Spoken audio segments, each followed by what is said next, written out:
The Holocene has ended. What we do now and in the next few years will profoundly affect the next few thousand years. The only conditions modern humans have ever known so far are changing, and changing fast. Nothing stays the same on this planet. Everything changes. The Earth is going into one of these jumps, and you don't know what is going to be on the other side of those jumps. The Earth is always jumping.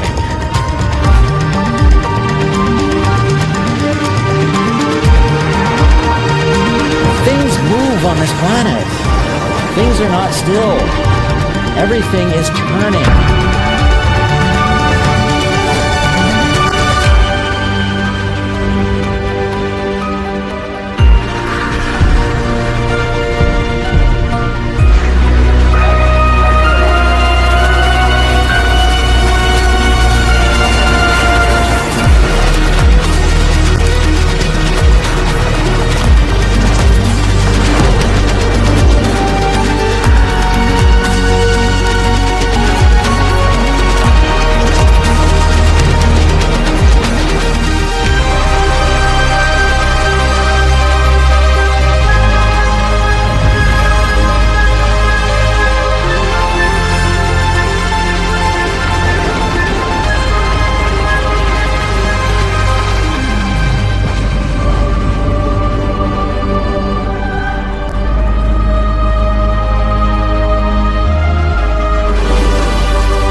As it begins to run out of fuel, the sun won't simply fade away to nothing.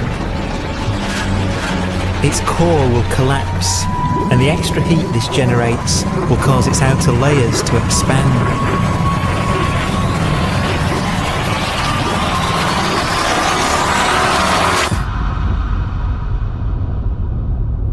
The sun is now dead.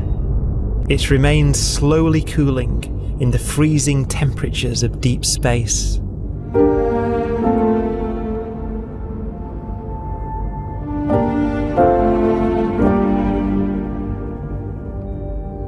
The fate of the sun is the same as for all stars. One day they must all eventually die, and the cosmos will be plunged into eternal night. All stars eventually will run out of fuel. The temperature of the universe drops. The stars, one by one, in the night sky will turn off. And there'll be no more new stars created.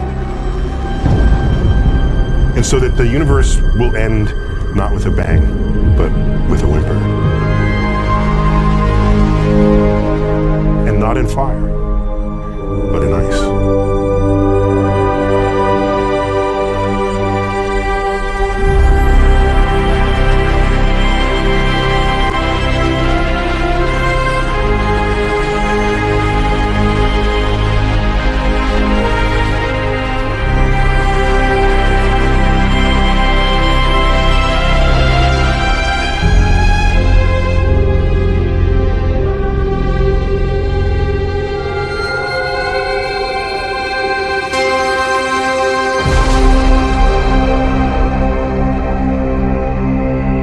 With no fuel left to burn, a white dwarf's faint glow comes from the last residual heat from its extinguished furnace.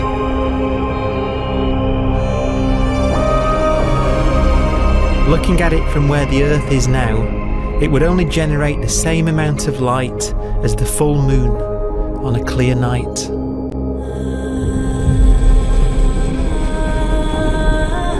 The faint glow of white dwarfs will provide the only illumination in a dark and empty void littered with dead stars and black holes.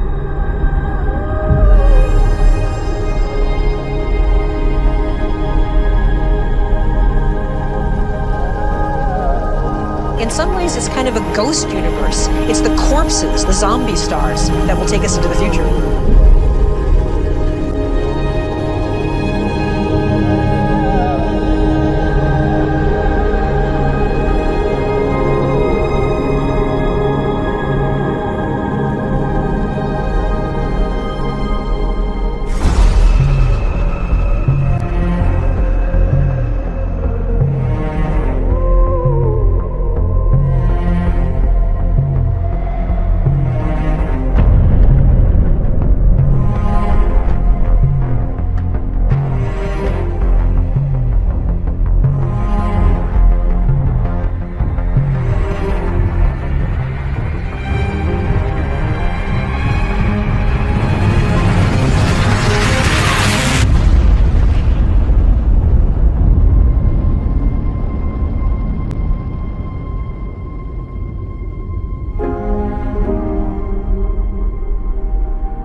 Black dwarf will be the final fate of those last stars. White dwarfs that have become so cold that they barely emit any more heat or light. Black dwarfs are dark, dense, decaying balls of degenerate matter. Little more than the ashes of stars. Their constituent atoms are so severely crushed that black dwarfs are 1,000,000 times denser than our sun.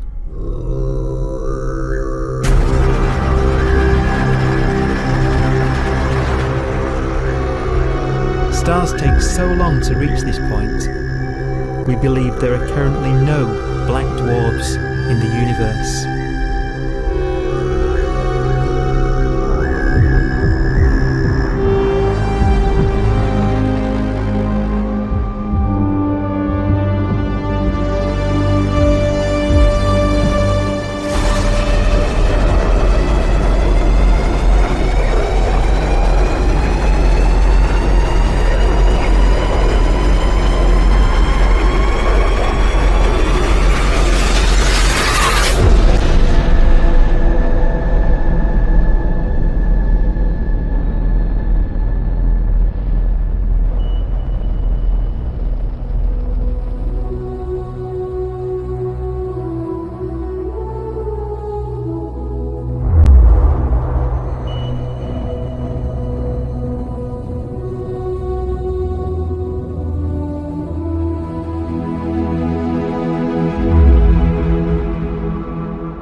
We have a pace of life that's based on really the energy available to us now. You could imagine living conscious systems which have a very different pace and therefore can extend out at least a lot farther than you'd imagine otherwise. You could have a living system where if it had a thought every 10 trillion years, that would seem normal. Even if our life dies out, one could imagine at some time arbitrarily far in the future, a fluctuation occurs which allows intelligent life to exist again for a little while. So you might have islands in time of intelligence.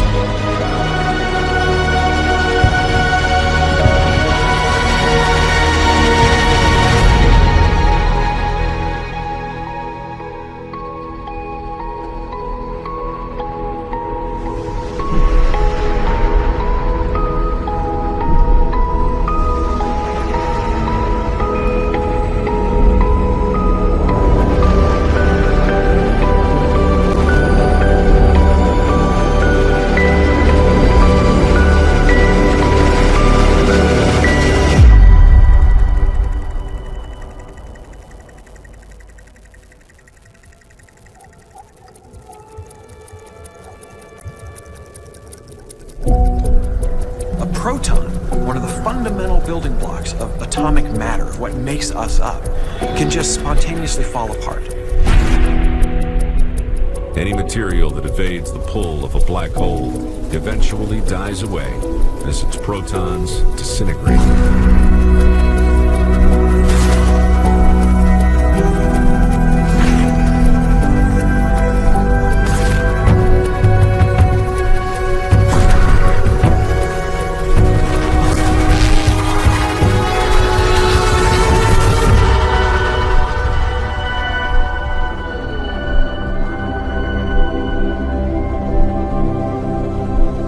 The matter inside black dwarfs, the last matter in the universe, will eventually evaporate away and be carried off into the void as radiation, leaving absolutely nothing behind.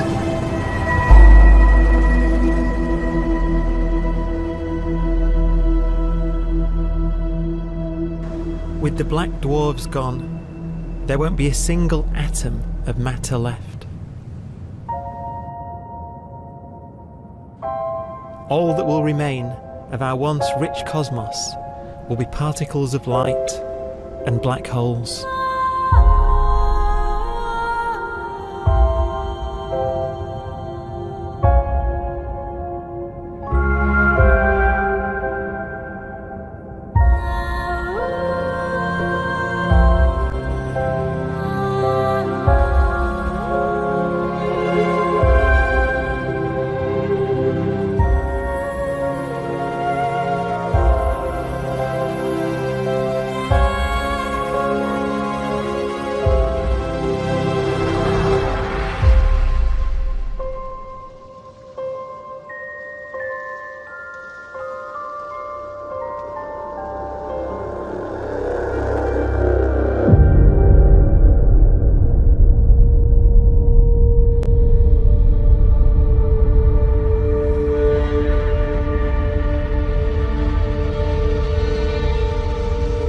The arrow of time creates a bright window in the universe's adolescence, during which life is possible. But it's a window that doesn't stay open for long. As a fraction of the lifespan of the universe, as measured from its beginning to the evaporation of the last black hole, life, as we know it, is only possible for 1,000th of a billion billion billionth billion billion billionth billion billion billionth of a percent.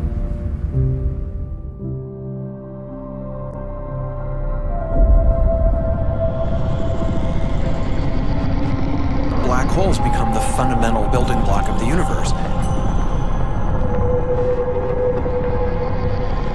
A galaxy will basically be a supermassive black hole in a center with smaller black holes orbiting it. Zombie galaxies filled with black holes continue to evolve. They'll eat each other and they'll get bigger, and maybe they'll fall into the supermassive black hole and it'll get bigger. The universe will still be an exciting, dynamic place. It's just that the timescales you're talking about are now trillions of years instead of thousands or millions of years.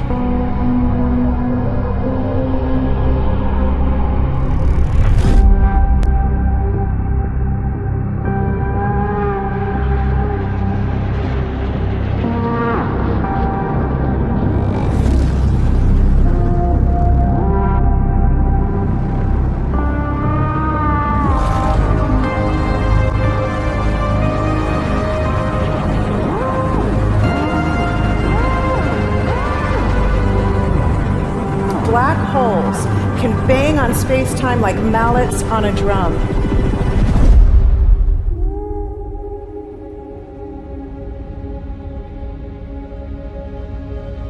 And they have a very characteristic song.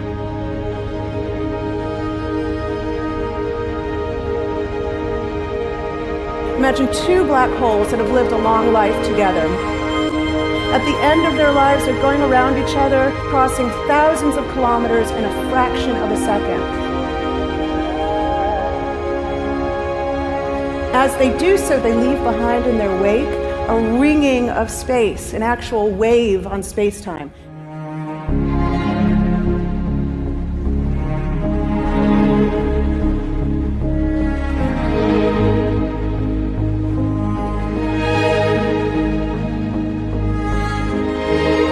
space squeezes and stretches as it emanates out from these black holes banging on the universe. Those are the gravitational waves. They are literally the sounds of space ringing. And they will travel out from these black holes at the speed of light as they ring down and coalesce to one spinning, quiet black hole.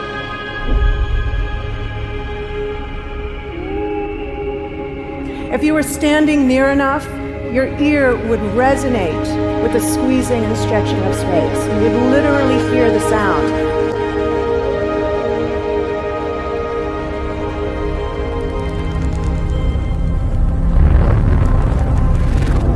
Imagine a lighter black hole falling into a very heavy black hole. The sound you're hearing is a light black hole banging on space each time it gets close.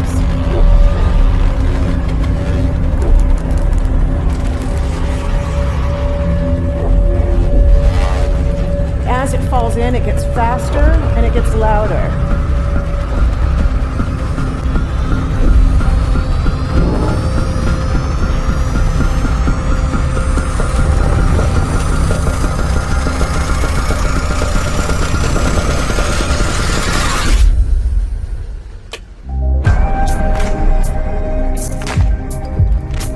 Scientists used to think black holes were immortal, but even these will one day die. Now we're talking about timescales of unimaginable length, quadrillions of years into the future. On that timescale, even the black holes begin to evaporate.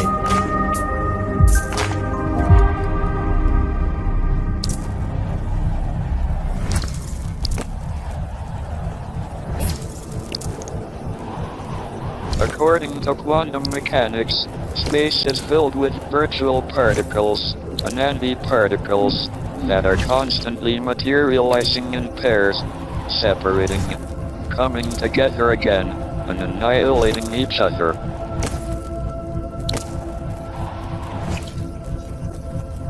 In the presence of a black hole, one member of a pair of virtual particles may fall into the hole, leaving the other member without a partner with which to annihilate.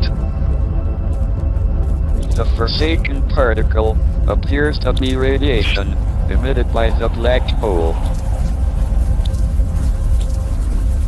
And so, black holes are not eternal.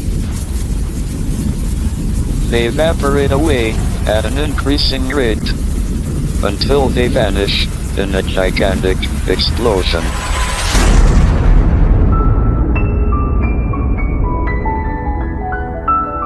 Quantum mechanics has allowed particles and radiation to escape from the ultimate prison, a black hole.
Philosophers and poets have asked the question, will the world end in fire or ice? We can now give an answer. The latest evidence shows that the universe is not slowing down, but it's speeding up out of control. And the universe, we think, will die in ice. Trillions upon trillions of years from now. Empty space itself has energy. In every little cubic centimeter of space, whether or not there's stuff Whether or not there's particles, matter, radiation, or whatever, there is still energy, even in the space itself. And this energy, according to Einstein, exerts a push on the universe. What is the weird stuff that's accelerating the universe? We call it dark energy. And this stuff is the dominant stuff of the universe. Almost 3/4 of the matter energy content of the universe is this dark energy. And we don't know what it is. Dark energy, unlike matter or radiation, does not dilute away as the universe expands. This has crucial implications for what the universe is going to do in the future. So what will be the future of the universe? Well, if the dark energy remains dominant and repulsive, the universe will expand forever.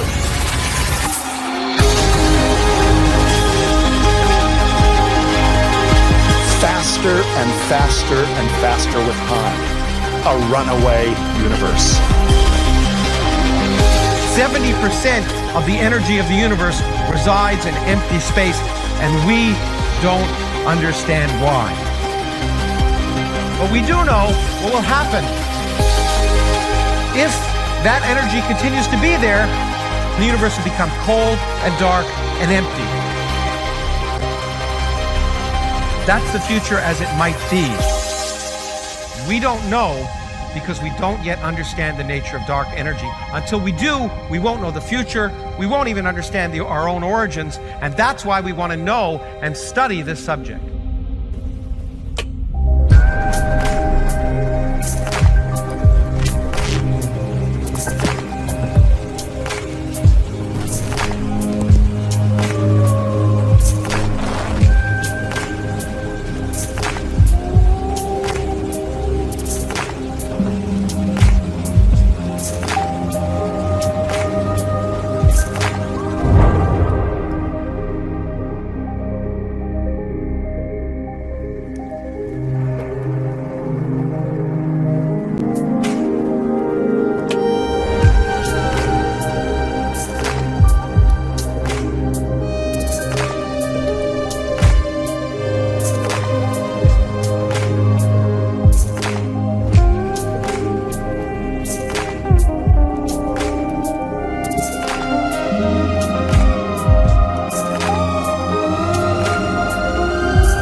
Does seem to be for an ever colder, ever emptier universe.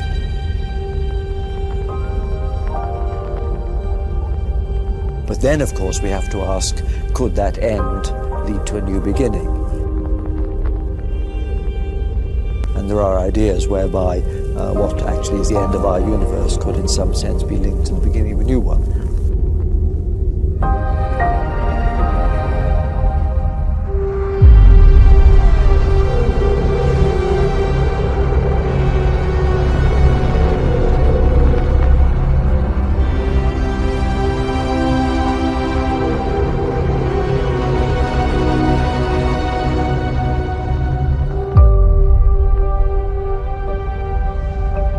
We've worked out the mathematics, the equations. They seem to say that if you have an atom smasher that can concentrate tremendous amounts of energy at a single point, you can perhaps open up a gateway, a baby universe.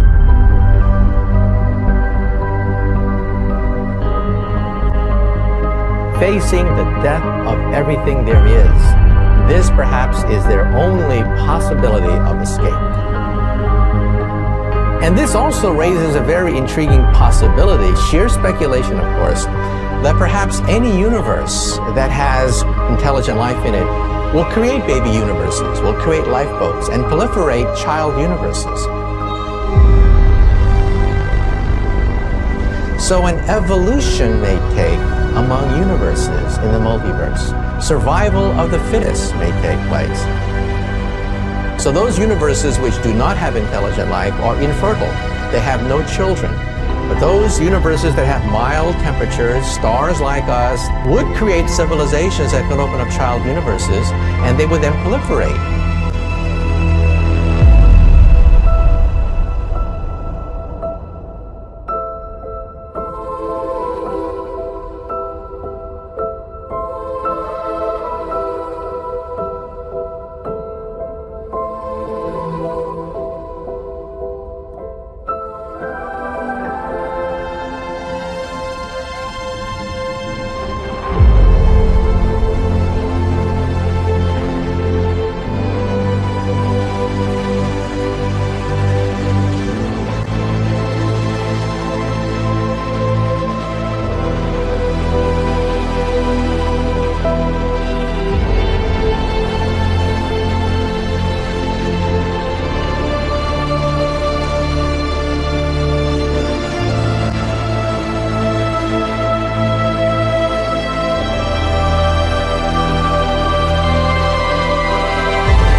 After an unimaginable length of time, even the black holes will have evaporated and the universe will be nothing but a sea of photons gradually tending towards the same temperature as the expansion of the universe cools them towards absolute zero.